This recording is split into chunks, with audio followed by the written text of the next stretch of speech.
ఆనాడు సమైక్యాంధ్రవాదులందరూ కూడా నోటికాడికొచ్చినటువంటి మన తెలంగాణను వాళ్ళ రాజీనామాలతో అడ్డుకుంటూ ఉంటే పార్టీలు జెండాలు ఎజెండాలు పక్కకు పెట్టి తెలంగాణ జేఏసీ ఏర్పాటు చేసింది కూడా ఇక్కడనే, ఇదే ప్లేస్ నుంచి, ఇదే హాల్ నుంచి తెలంగాణ జేఏసీ ఏర్పాటైంది.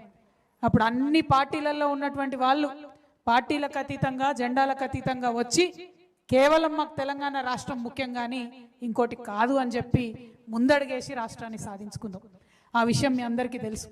మళ్ళీ అటువంటి ప్రదేశంలోనే మనందరం అనేక మందిని ఉద్యమకారుల సంక్షేమం కోసం పెట్టుకున్నటువంటి సంఘాలందరం, ఉద్యమకారుల కోసం పనిచేస్తున్నటువంటి సంఘాలందరం అందరం కూడా కలిసి మళ్ళీ ఒక ముందడుగేస్తూ ఉన్నాం.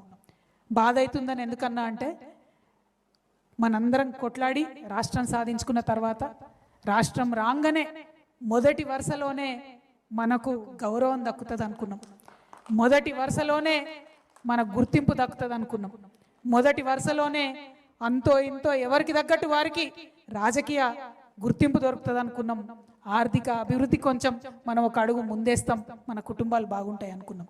కానీ రాష్ట్రం వచ్చిన తర్వాత అనేకమైన అంశాలు జరిగినాయి, వాటన్నిటి గురించి మాట్లాడుకుందాం. కాకపోతే ముందుగా మనం అర్థం చేసుకోవాల్సింది, మనం వెనక్కి తిరిగి చూసుకోవాల్సింది, సింహావలోకనం చేసుకోవాల్సింది అద్భుతమైనటువంటి చరిత్ర మన తెలంగాణ గడ్డకున్నది. నేను ఒక మాట చెప్తా ఉన్నా, ఇవాళ నేను తెలంగాణలో పుట్టినందుకు గర్వపడుతున్నా. ఎన్ని కష్టాలన్నా కానీ, ఎన్ని నష్టాలన్నా కానీ, ఏమన్నా కానీ, ఎన్ని జన్మలున్నా మళ్ళా తెలంగాణలోనే పుట్టాలని కోరుకుంటున్నా.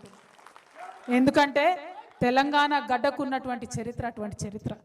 మానవాళి ఎప్పుడైతే పుట్టిందో అప్పుడు పుట్టింది మన తెలంగాణ, ఇప్పుడప్పటిది కాదు. ఆఫ్రికా గురించి చెప్తారు, ఇండస్ వ్యాలీ చెప్తారు, ఏదేదో చెప్తారు, కానీ మన తెలంగాణకు కూడా అంత గొప్ప చరిత్ర ఉంది, అంత పునీతమైన చరిత్ర ఉంది, అంత పురాతనమైన చరిత్ర ఉంది. ఈ గడ్డలో ఎంతో చరిత్ర ఉన్నా ఒక 150 ఏండ్ల చరిత్ర మాత్రం ఈ సందర్భంలో గుర్తు చేసుకోవాలి.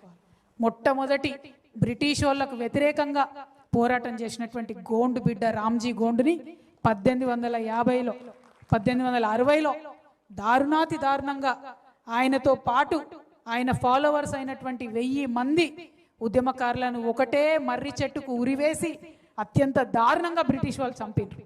ఆ చరిత్ర మరుగున పడిపోయింది. మనం చెప్పుకున్నాం, తవ్వుకున్నాం, తోడుకున్నాం ఉద్యమ సందర్భంలో.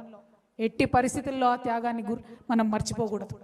ఆయన స్ఫూర్తితోని మళ్ళా దాదాపుగా 1940లో ఇంకొక గోండు బిడ్డ కొమరం భీం బయలుదేరి జల్ జంగల్ జమీన్ అని చెప్పి హక్కుల సాధన కోసం నిజాం సైన్యానికి ఎదురొట్టి పోరాడి అమరుడైనటువంటి కొమరం భీం. ఆ తర్వాత ఆయన